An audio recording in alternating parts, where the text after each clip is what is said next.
Hello friends, मेरा नाम है नीलेश। आप लोगों का एक बार फिर से स्वागत है हमारे यूट्यूब चैनल बंजारे हम में। तो कैसे हैं आप लोग दोस्तों? उम्मीद करता हूं आप सभी स्वस्थ होंगे, मस्त होंगे, तंदुरुस्त होंगे।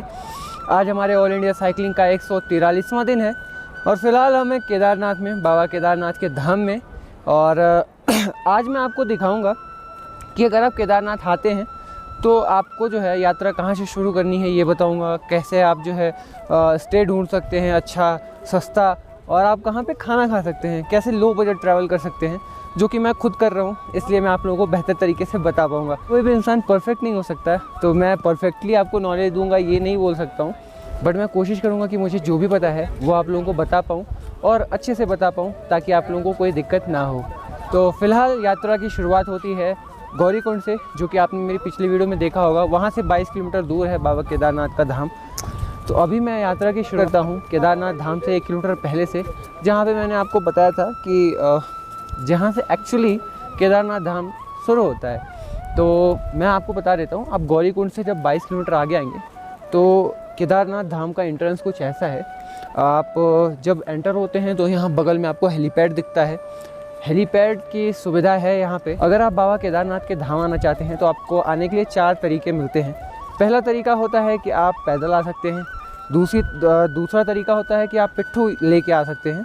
तीसरा तरीका होता है आप खच्चर से आ सकते हैं। और चौथा तरीका है हेलीकॉप्टर का, जो कि बहुत अच्छी सर्विस है और बहुत सस्ती है, क्योंकि मुझे जहाँ तक पता है गवर्नमेंट इस पर सब्सिडी देती है। और गवर्नमेंट के कुछ ऑथराइज एजेंट हैं जो कि इस हेलीकॉप्टर का जो है टिकट बुक करते हैं, या गवर्नमेंट की कुछ ऑफिशियल साइट्स हैं जहाँ से ये टिकट्स बुक होती हैं। तो मुझे जहाँ तक लगता है, मैं अभी श्योर नहीं हूँ, मुझे लगता है कि शायद इन टिकट्स पे आपको जो है गवर्नमेंट से सब्सिडी मिलती है। तो वो चीज़ें तो मैं आगे क्लियर कर दूँगा, बट अभी फेयर क्या है मैं वो आपको बता देता हूँ। अगर आप हेलीकॉप्टर से आना चाहते हैं तो हेलीकॉप्टर का राउंड ट्रिप होता है 7500 रुपीज़ का। मतलब आप जहाँ से टेक ऑफ करेंगे फिर वहीं पे आपको ले जाके लैंड करवा दिया जाएगा। मतलब आप बाबा के दर्शन करिए और वापस उसी जगह पे ले जाके आपको हेलीकॉप्टर से छोड़ दिया जाएगा। उसमें क्या होगा कि आपकी 22 किलोमीटर की चढ़ाई और फिर वो जो उतार होता है, चढ़ाव और उतार दोनों आपको जो है कवर नहीं करना पड़ेगा। जिसमें अगर आप बहुत अच्छे हैं ट्रैकिंग में, आप लगातार चलते हैं, आपको चलने में कोई दिक्कत नहीं है, फिर भी आपको 8 घंटे या 7 घंटे का समय लगता है, तो आपका वो 7 घंटे और 7 को अगर डबल कर लेते हैं 14 या 15 घंटे का जो आपका समय होता है वो आपका बच जाता है। तो सबसे पहला और ईजी मोड ये था। अब मैं दूसरे मोड की बात करता हूँ।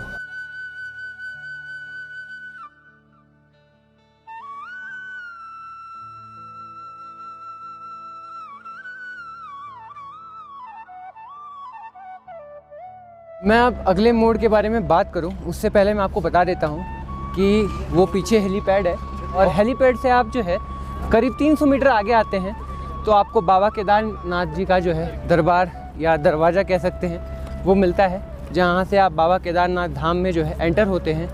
तो ये हेलीपैड से 300 मीटर के डिस्टेंस पे है। और ये मैंने हेलीपैड की बात की तो मैं ये भी बता दूँ कि कभी कभी जब लाइन लगती है दर्शन के लिए तो हेलीपैड के आगे तक लाइन लगती है। मतलब बहुत लंबी लाइन होती है दर्शन करने के लिए। तो आपको अगर आप इस समय आ रहे हैं, जिस समय मैं आया हूँ मई जून के समय में, तो आपको बहुत क्राउड देखने के लिए मिलेगी। अगर आप जुलाई अगस्त में आते हैं तो जुलाई अगस्त में थोड़ा बरसात होने लगता है, तो लोग जो है पहाड़ों पर आने से थोड़ा कतराते हैं। तो उस समय अगर आप आएँगे तो आपको क्राउड देखने के लिए नहीं मिलेगी। लेकिन अगर आप सितंबर और अक्टूबर में आते हैं तो आपको फिर यहाँ पे क्राउड देखने के लिए मिलेगा, क्योंकि उस टाइम पे लोग फिर से आना स्टार्ट कर देते हैं और वो कपाट बंद होने का समय होता है। तो कुछ ज़्यादा ही एक्साइटमेंट होती है लोगों के अंदर जब कपाट खुलता है और जब कपाट बंद होता है। तो इसलिए आपको आने का अगर बेस्ट समय जानना है तो मैं सजेस्ट करूँगा कि आप आइए जुलाई और अगस्त में, क्योंकि उस टाइम पर क्राउड नहीं होती और चीज़ें इतनी महंगी नहीं होती है।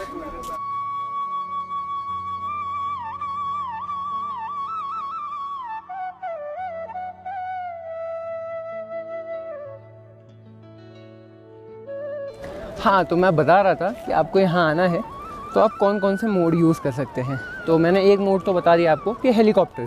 सेकंड मोड होता है पिट्ठू। पिट्ठू कई तरीके के होते हैं। एक होते हैं अगर आपका वेट कम है तो कोई एक इंसान आपको अपनी पीठ में एक टोकरी नुमा जो है कुर्सी बनी होती है उसमें बैठाता है और आपको अपनी पीठ पे आपका वज़न लेके यहाँ मंदिर तक लेके आता है। मुझे लगता है ये गलत है, बट कितना गलत है कितना सही है मैं इसको जज नहीं कर सकता हूँ, क्योंकि कहीं ना कहीं ये उनका पेशा है और उनका रोज़गार इसी से चलता है। तो गलत सही कहने वाला मैं कोई नहीं हूँ, बट मुझे जहाँ तक लगता है, मेरा पर्सनल ओपिनियन है कि ये ठीक नहीं है किसी इंसान को जो है इस तरीके से यूज़ किया जाए। और जहाँ खुद चलना इतना मुश्किल होता है वहाँ एक इंसान किसी और इंसान का वेट लेके चलता है, तो वो कहीं ना कहीं अनैतिक लगता है। बट ठीक है, अब उनका यही पेशा है, यही उनकी रोजी रोटी है, तो मैं उसमें कुछ कर नहीं सकता हूँ और कुछ बोल नहीं सकता हूँ, तो उसके लिए नो कमेंट्स। लेकिन हाँ, उसमें भी एक ऑप्शन होता है, अगर आपका वेट बहुत ज़्यादा है तो जो पिट्ठू होते हैं, मतलब जो आपको उठाने वाले होते हैं, आपका वज़न उठाने वाले होते हैं, वो एक की जगह 4 लोग हो जाते हैं, तो उनकी कॉस्ट भी थोड़ी बढ़ जाती है। आपका वज़न अगर ज़्यादा है तो भी वो आपको लाके मंदिर तक छोड़ देंगे और मंदिर से नीचे भी लेके जाते हैं, तो दोनों ऑप्शंस होते हैं। तो अभी हम बात करते हैं तीसरे मोड के बारे में, बट उससे पहले मैं आपको दिखाता हूँ कि आप जब गेट से अंदर आते हैं तो अगला पड़ाव क्या होता है। तो वहाँ से गेट है और गेट से इस रास्ते से चलते हुए आप आगे आएंगे तो आपको करीब 200 मीटर के बाद एक और गेट दिखेगा, एक छोटा सा ब्रिज दिखेगा और उसके बाद एक गेट दिखेगा। आप ब्रिज क्रॉस करते हैं, ब्रिज के नीचे से मंदाकिनी नदी बहती है। मंदाकिनी नदी जो केदारनाथ के पीछे से बहती है और इनकी 2 धाराएँ हैं। मंदाकिनी नदी वही नदी है जिन्होंने 2013 में प्रलय मचा दिया था यहाँ केदारनाथ में, बहुत तबाही हुई थी और केदारनाथ एकदम से बदल गया। जो पहले था उससे अभी इसका जो अभी का रूप है वो एकदम उल्टा है, पहले के रूप से एकदम अलग। क्योंकि पहले आने का रास्ता कुछ और हुआ करता था और अभी आने का रास्ता कुछ और है। जैसे मैंने आपको बताया कि अभी का रास्ता ये है, लेकिन पहले का जो रास्ता था वो उस साइड में आपको दिख रहा होगा, हल्के हल्के से उसके अवशेष दिखेंगे आपको। तो पहले पुराने रास्ते जो थे वो हुआ करते थे, तो लोग पहले उस साइड से आया करते थे। लेकिन 2013 में जब मंदाकिनी ने अपना प्रलय दिखाया, अपना विकराल रूप दिखाया और तहस नहस कर दिया, सब कुछ तबाही मचा दी, उस समय जो है उसने बहुत सारे रास्ते, बहुत सारे गांव, बहुत सारे घर, बहुत सारे परिवार उजाड़ दिए। तो एक नए रास्ते को बनाया गया और वो रास्ता ये है जिस पे अभी आप आएंगे। तो हम इस रास्ते को और इस बात को छोड़ते हैं और आगे की तरफ बढ़ते हैं। तो फ़िलहाल अगर आप मेन गेट से एंटर होंगे तो आपको ये ब्रिज क्रॉस करते हुए ऊपर की तरफ बढ़ना होगा।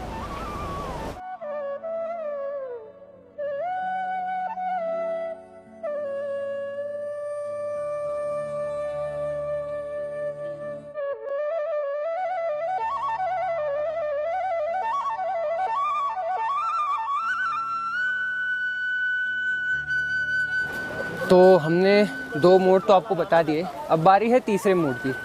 तीसरा मोड है, अगर आप यहाँ आना चाहते हैं तो खच्चर।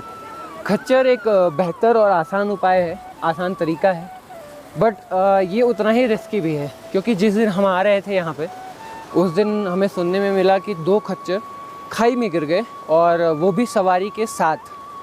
तो उसमें एक बार खाई में गिरने के बाद आपको बता दूं कि कोई चांस नहीं है कि इंसान ज़िंदा बच जाए, क्योंकि बड़ी गहरी खाई होती है और अगर इंसान ज़िंदा बच जाता है तो मतलब समझिएगा वो बाबा केदारनाथ जी की जो है कृपा है, चमत्कार है उनका, लेकिन कोई चांस नहीं होता है। तो इसलिए वो तीसरा मोड जो है, जबकि वो बहुत ज़्यादा यूज़ किया जाता है, मैक्सिमम लोग उसी मोड को यूज़ करते हैं और वो लोग यहाँ आने के लिए खच्चर का सहारा लेते हैं। मैं पर्सनली रिकमेंड नहीं करता हूँ खच्चर और पिट्ठू वाला मोड। रीज़न ये है कि मुझे कहीं ना कहीं क्रूएलिटी लगती है। जैसे मैं एक इंसिडेंस बता रहा हूँ, एक बार क्या हुआ कि हम जब ऊपर चढ़ रहे थे तो एक खच्चर बहुत कमज़ोर था या बहुत थका हुआ था, तो वो गिर गया और ऐसा गिरा कि वो उठ नहीं पा रहा था। बट उसका मालिक उसको लात से मार रहा था, डंडे से मार रहा था और तब तक मार रहा था जब तक वो खच्चर उठ नहीं गया। तो कहीं ना कहीं हमारी गलती है उसके पीछे, हमारी गलती भी है और यहाँ के लोगों की मजबूरी भी बोल सकते हैं। मैं फिर से बोल रहा हूँ कि ये मेरी पर्सनल सोच है, ये गलत भी हो सकती है, सही भी हो सकती है। मैं बिल्कुल जजमेंटल नहीं हो रहा हूँ, क्योंकि वो ही यहाँ के लोगों का जो है जीविका का साधन है। 6 महीने जब बाबा की कपाट खुले रहते हैं तो यहाँ के लोग वो 6 महीने में वो पैसे कमाते हैं, जिनसे बाकी के 6 महीने उनका परिवार पलता है, उनका घर चलता है। तो मैं फिर से बोलना चाहूँगा कि अगर आप लोगों में से किसी को भी मेरी बातें बुरी लग रही हैं तो मैं पहले ही माफ़ी मांगता हूँ। मैं बिल्कुल कमेंट नहीं कर रहा हूँ, मैं सिर्फ अपनी राय दे रहा हूँ कि मुझे क्या लगता है, क्या होना चाहिए, क्या नहीं होना चाहिए। तो मैंने बताया आपको तीसरा मोड, जो कि था आप अगर खच्चर यूज़ करते हैं। और उसके बाद जो है आता है चौथा मोड, जो कि हम सबका प्यारा मोड है, वो है पैदल। पैदल चढ़ के आप आते हैं तो 22 किलोमीटर की चढ़ाई है, 8 घंटे में पूरी होती है और बहुत मज़ेदार यात्रा होती है, बहुत सुखद यात्रा होती है। बहुत आप हमेशा याद रखेंगे उसको, ऐसी यात्रा रहती है आपकी क्योंकि रास्ते में बहुत प्यारे प्यारे नज़ारे मिलते हैं, बहुत सारी ऐसी चीज़ें मिलती हैं जो देख के आपका दिल खुश हो जाएगा। लेकिन उसके लिए आपको पैदल यात्रा करनी पड़ेगी और पैरों को थोड़ा कष्ट देना पड़ेगा। अगर आप पैरों को कष्ट देने के लिए तैयार हैं तो आपकी यात्रा बहुत अच्छी होगी। तो फिलहाल तो बात हुई यात्रा की कि आप बाबा के मंदिर पहुंच कैसे सकते हैं। अब बात करते हैं कि आप बाबा के मंदिर पहुंच के स्टे कैसे अरेंज करें या आप खाना कैसे जो है अरेंज करेंगे। ये मेन क्वेश्चन है कि आप यहाँ पहुंच के स्टे और खाने का जो है प्रबंध कैसे करें बजट में। तो मैं हूँ उसके लिए, मैं आप लोगों को गाइड करूँगा, कोशिश करूँगा। मैं पूरी तरीके से गाइड नहीं कर सकता हूँ, मैंने पहले भी बोला मैं परफेक्ट नहीं हो सकता हूँ, इवन कोई परफेक्ट नहीं हो सकता है। तो मैं फिर भी कोशिश करूँगा कि आपको अच्छे से गाइड कर पाऊँ। तो अभी मैं बताता हूँ आपको कि आप यहाँ आके स्टे कैसे अरेंज कर सकते हैं बढ़िया और फ्री में, और यहाँ आके सस्ते फूडिंग्स के बारे में कैसे आप जान सकते हैं या ढूंढ सकते हैं। तो उसके कुछ ट्रिक्स हैं मैं आपको बताऊँगा जो मैंने ये कुछ दिनों में अपनाए हैं, पिछले कुछ दिनों में। और मैं यहाँ पे हूँ, डेली का खर्चा है 0 रुपीज़ का, क्योंकि खाने का कोई चार्ज नहीं है और रहने का इसलिए कोई चार्ज नहीं है क्योंकि मैं खुद के टेंट में रहता हूँ। मेरे पास खुद का स्लीपिंग बैग है, तो मुझे बिल्कुल भी जो है टेंशन नहीं होती है रहने की, और खाने की तो बिल्कुल नहीं होती है। क्यों नहीं होती है वो भी मैं आपको बताता हूँ आगे की वीडियो में। तो जब आप ये गेट क्रॉस करते हैं, दूसरा गेट, तो आपको ऐसे सीढ़ियों से ऊपर आना होता है और यहाँ से एक और सीढ़ी जाती है ऊपर की तरफ। इन सीढ़ियों से चल के आप सीधे जो है बाबा के मंदिर की तरफ आगे बढ़ जाते हैं।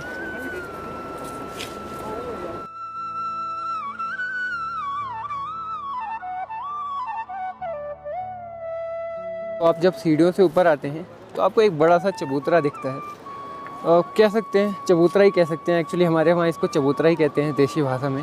और यहाँ के बाद आप सीढ़ियों पे चढ़ते हैं और आपको सीधे जो है भगवान के दर्शन हो जाते हैं। हमारे केदारनाथ जी जो है सामने ही विराजमान हैं अपने मंदिर में, अपने दरबार में। और हर इंसान जो यहाँ पहुँचता है, जब ये नज़ारा देखता है उसका दिल खुश हो जाता है, उसकी सारी थकान मिट जाती है। मैं खुद जब यहाँ पहुँचा था तो मेरी जितनी थकान थी वो एकदम से छू हो गई थी। मैं उम्मीद करता हूँ कि जब भी आप भी जब आप यहाँ आएंगे तो आपकी थकान भी जो है मेरे थकान के जैसे है, यहाँ पहुँचते ही छू हो जाएगी। तो अभी बात करते हैं सबसे इम्पोर्टेंट टास्क पे, जो कि है स्टे ढूंढना। तो जब आप यहाँ पहुँचेंगे तो आपको यहाँ बगल में बढ़िया होटल्स दिख जाएंगे जहाँ आपको नहीं रहना है, क्योंकि इनकी कॉस्टिंग होती है एक दिन की करीब 15,000 रुपये, 12,000 रुपये, जो कि नॉर्मली बहुत ज़्यादा है। आप अगर स्टे ढूंढना चाहते हैं तो मैं आपको सजेस्ट करूँगा, यहाँ पीछे आपको मैं कुछ वीडियोस दिखा रहा हूँ, आप उन वीडियोस में देखिए कि पीछे कुछ आपको टेंट दिख जाते हैं जिनमें आपको वाटरप्रूफ टेंट होते हैं, बारिश का कोई टेंशन नहीं होता है, और बढ़िया ब्लैंकेट, बढ़िया सोने की व्यवस्था जिसमें आपको ठंड नहीं लगेगी, ऐसी व्यवस्था मिलती है। और मोबाइल चार्ज करने के लिए एक इलेक्ट्रिसिटी का कनेक्शन मिलता है। तो मेरे लिए वो बहुत कुछ है, इवन सब कुछ है, क्योंकि यही 3 चीज़ें चाहिए होती हैं। पहली चीज़, आपको अच्छी नींद आए, उसके लिए आपके पास बढ़िया बिस्तर हो, तो वो आपको मिलता है उन टेंट्स में। दूसरी चीज़ होती है कि आपके फ़ोन और इलेक्ट्रिक आइटम्स चार्ज हो जाए, तो उसके लिए आपको इलेक्ट्रिसिटी का कनेक्शन चाहिए, वो भी आपको उन टेंट्स में मिल जाता है। और तीसरी मोस्ट इम्पॉर्टेंट चीज़ होती है, आपको बारिश का कोई टेंशन नहीं होता है, और वो जो टेंट्स होते हैं वो बहुत लो बजट होते हैं। एग्जाम्पल दे रहा हूँ कि आपने इनमें से किसी भी धर्मशाला या होटल में रूम लिया, उसकी कॉस्टिंग है 12,000 रुपये या 10,000 रुपये। आप 4 लोग हैं तो पर हेड आता है 2,500 रुपये के करीब। लेकिन अगर यही स्टे आप किसी टेंट में लेते हैं तो आपको 400 रुपये से लेके 600 रुपये तक के बीच में टेंट मिल जाते हैं, वो भी बहुत ईजीली। अब 400 और 600 का क्या कॉन्सेप्ट है वो मैं आपको बताता हूँ।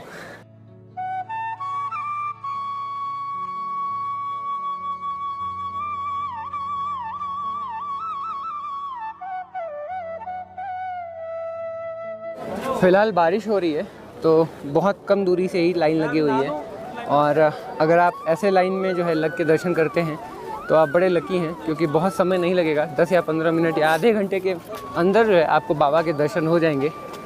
लेकिन जब हमने लाइन लगाया था तो ये लाइन हेलीपैड तक थी, तो कहीं ना कहीं थोड़ा लंबा टाइम लग गया था हमको दर्शन करने में। लेकिन कोई बात नहीं है, बाबा के दर्शन हुए तो वो समय वर्थ है, कोई समस्या नहीं है, कितना भी समय लग जाए, बस बाबा के दर्शन होने चाहिए। वो इम्पॉर्टेंट है। हाँ, तो मैं बता रहा था आप लोगों को टेंट में क्या अंतर है 400 वाले टेंट और 600 वाले टेंट में। तो एक्चुअली कॉन्सेप्ट ऐसा होता है कि 400 वाला जो टेंट होता है वो बड़ा टेंट होता है और उसमें आपको शेयरिंग में सोना पड़ता है। जैसे एक टेंट की कैपेसिटी होती है 10 लोगों की, 12 लोगों की, 16 लोगों की, तो आपको 16 या 12 या 10 अनजान लोगों के साथ जो है अपने बेड को शेयर करना पड़ता है। बेड क्या होता है, मतलब वो एक बिस्तर लगा होता है और उसमें जो है आपको सोने की जगह मिलती है। तो उस जगह को, उस रूम को 10 लोगों के साथ शेयर करना होता है और इसके लिए उसकी कॉस्टिंग थोड़ी कम हो जाती है, करीब 400 रुपये। लेकिन हाँ, सुविधाएं बढ़िया मिलती हैं, बिस्तर मिलता है, इलेक्ट्रिसिटी का जो है आपको कनेक्शन मिलता है, तो वो इम्पोर्टेंट है, वो मिल जाता है। तो मुझे लगता है कि ये वर्थ है।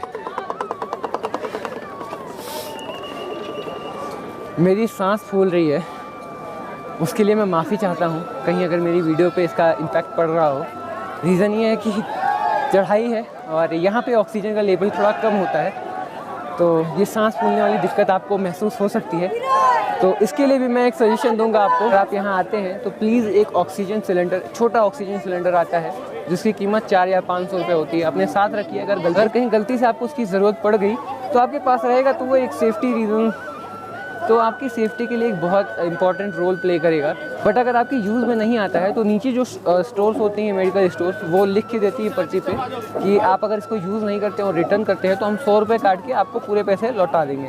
तो ये कहीं ना कहीं प्लस पॉइंट होता है कि अगर आप यूज़ करेंगे तो बेहतर है, अगर आपके यूज़ में नहीं आता है तो 100 रुपये कट जाते हैं और आपका ऑक्सीजन सिलेंडर वापस चला जाता है और आपके पैसे वापस मिल जाते हैं। तो अभी मैं बात करूँगा, स्टे की बात तो मैंने कर दी है, अब मैं बात करता हूँ फूडिंग की, कि यहाँ पे सस्ते खाने कैसे मिलेंगे आपको। तो मैं उसका एक सबसे सिंपल सा एक ट्रिक बताता हूँ आपको। ये बाबा जी का मंदिर है और ये मंदिर का राइट पोर्शन है।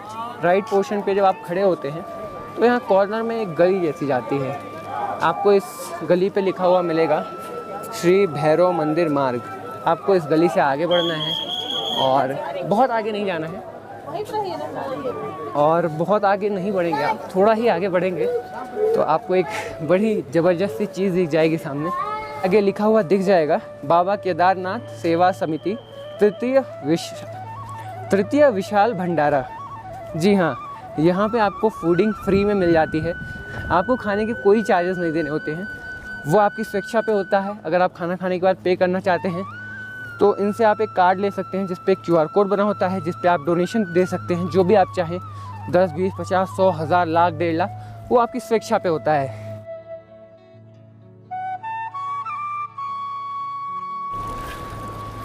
तो यहाँ वो विशाल भंडारा हो रहा था और इस विशाल भंडारे के जस्ट आगे से एक रास्ता निकलता है।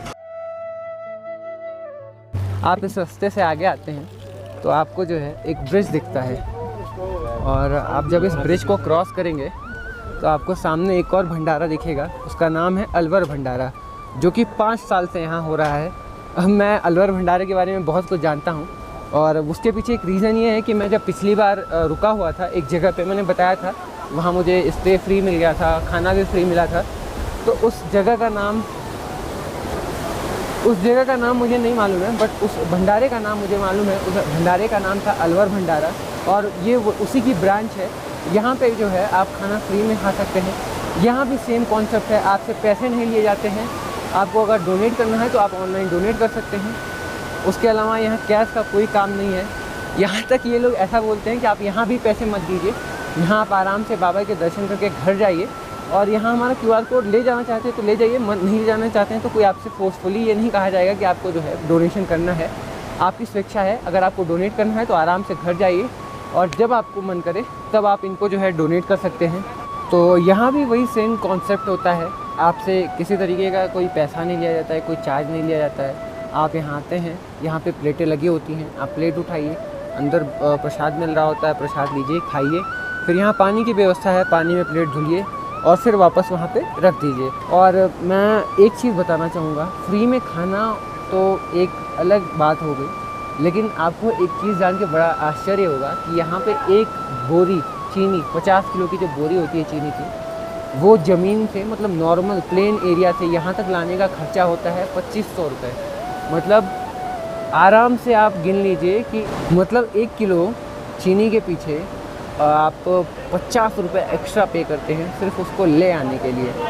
तो ये कहीं ना कहीं बहुत महंगाई बढ़ जाती है यहाँ पे आके चीज़ों की, तो इनकी मजबूरी है। यहाँ पे आप जब पैदल आएंगे ना तो आपको पता चलेगा कि यहाँ पे चीज़ें ले आना कितना टफ़ होता है। और फ़िलहाल ये बैकग्राउंड में थोड़ा शोर आ रहा है मंदाकिनी नदी का, क्योंकि हम एक ब्रिज पे खड़े हैं और नीचे से मंदाकिनी नदी बह रही है। मैं आपको नज़ारे दिखाता हूँ मंदाकिनी नदी के।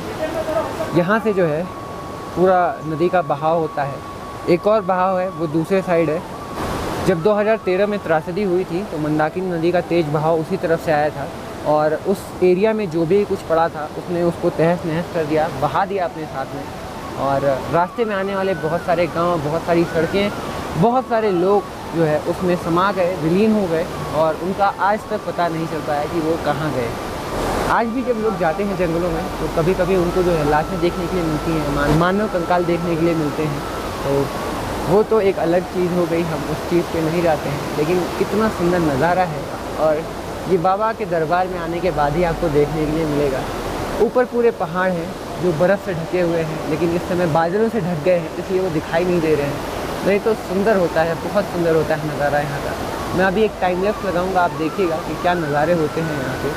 और आज की वीडियो वैसे बहुत लंबी हो गई है। मैंने आप लोगों को डिटेल में बता दिया है कि आप यहाँ कैसे सस्ते स्टे ढूंढ सकते हैं और कैसे जो है फ्री में खाना खा सकते हैं। तो मुझे लगता है कि आपको ये जानकारी अच्छी लगी होगी और अगर आपको ये जानकारी अच्छी लगी है तो अपने दोस्तों तक इस वीडियो को फैलाइए और उनको बोलिए कि वो बाबा केदारनाथ के दर्शन करने के लिए आएँ, क्योंकि बहुत ही प्यारा नज़ारा है यहाँ का, बहुत प्यारी जगह है। और स्पेशली केदारनाथ जी के दर्शन करने के बाद जो है ना एक जो संतुष्टि मिलती है वो उसकी कोई तुलना नहीं है, उसका कोई मूल नहीं है, वो अनमोल है। तो मैं आप लोगों से भी रिक्वेस्ट कर रहा हूँ, अगर आप इस वीडियो को देख रहे हैं तो मैंने आपको बता दिया है कैसे आप सस्ते में यहाँ आ सकते हैं और ओवरऑल आपका क्या खर्चा आएगा मैं एक बार ऐसे ही शॉर्टली वो भी बता देता हूँ। मैं अपनी बात बताता हूँ कि मेरे घर से यहाँ आने का टोटल खर्चा कितना होगा। अगर मैं गोरखपुर से निकलता हूँ ऋषिकेश के लिए तो मुझे लगता है 500 रुपये की जो है रेलवे की टिकट होती है। फिर ऋषिकेश से मुझे सोनप्रयाग के लिए बस मिल जाएगी, लगभग 500 या 600 रुपये उसका भी फेयर होगा। तो 5 5 10 मतलब 1000 रुपये आना। उसके बाद आप सोनप्रयाग से ऊपर आते हैं तो रास्ते में आपको करीब 500 रुपये का खर्चा करना पड़ता है खाने के लिए, चाय नाश्ते के लिए। तो 1500 रुपये एक तरफ का खर्चा हो गया और 1500 रुपये दूसरी तरफ का, मतलब 3000 रुपये आपका आने जाने का खर्चा हुआ। उसके बाद अगर आप खुद का टेंट लेके आते हैं तो आपको स्टे के लिए कोई दिक्कत नहीं होगी, क्योंकि उत्तराखंड और हिमाचल ऐसे प्रदेश हैं जहाँ पे आप कहीं भी कैंपिंग कर सकते हैं, आपको किसी तरीके का कोई डर नहीं होता है। लोग बड़े प्यारे हैं, बहुत अच्छे हैं और यहाँ पे कैंपिंग कल्चर भी है कि उत्तराखंड और हिमाचल में जो है टूरिस्ट बहुत आते हैं और यहाँ के लोग टूरिस्ट के साथ बहुत जेंटल बिहेव करते हैं। बहुत मतलब मैं तो बता रहा हूँ, मैं फ़ैन हो गया उत्तराखंड का इस मामले में, जैसे बिहेवियर्स होते हैं इनके टूरिस्ट के साथ। तो आप बेझिझक कभी भी आएँ यहाँ पे। आप अपना टेंट लेके आना चाहते हैं तो कभी भी यहाँ पे आ सकते हैं, अपना टेंट लेके आइए और यहाँ पे कहीं भी कैंप कर सकते हैं, कोई दिक्कत नहीं है। बस थोड़ी सावधानी के साथ कैंप करिए। आप नदी के किनारे कैंप मत करिए, क्योंकि नदियों का बहाव कभी भी घट सकता है, बढ़ सकता है। आप कहीं जंगली एरिया में कैंप मत करिए, क्योंकि वहाँ पे जानवरों का खतरा होता है। तो थोड़ा सुरक्षित स्थान देख के जो है कैंप करिए, बाकी कोई दिक्कत नहीं होती है। तो यहाँ आप अगर आते हैं तो आप महीने रह सकते हैं बिना किसी खर्चे के। आपको ना रहने का खर्चा देना है, ना खाने का खर्चा देना है। तो बाबा केदारनाथ की जय हो। और आज की वीडियो को यहीं ख़त्म करते हैं। उम्मीद करता हूँ कि आपको ये वीडियो पसंद आई होगी। अगर आपको ये वीडियो पसंद आई है तो प्लीज़ इस वीडियो को लाइक करिए, कमेंट करके बताइए कि मेरी ये बातें आपको कैसी लगी हैं, मेरा ये वीडियो कैसा लगा है। और अगर आपने चैनल को सब्सक्राइब नहीं किया है तो प्लीज़ चैनल को सब्सक्राइब कर लीजिए और अपने दोस्तों तक ये वीडियो ज़रूर भेजिए और उनको बताइए, उनके साथ केदारनाथ आने का प्लान करिए। बहुत सुंदर जगह है, आप यहाँ आएंगे आपका मन खुश हो जाएगा। Bye, love you all, keep loving, keep supporting.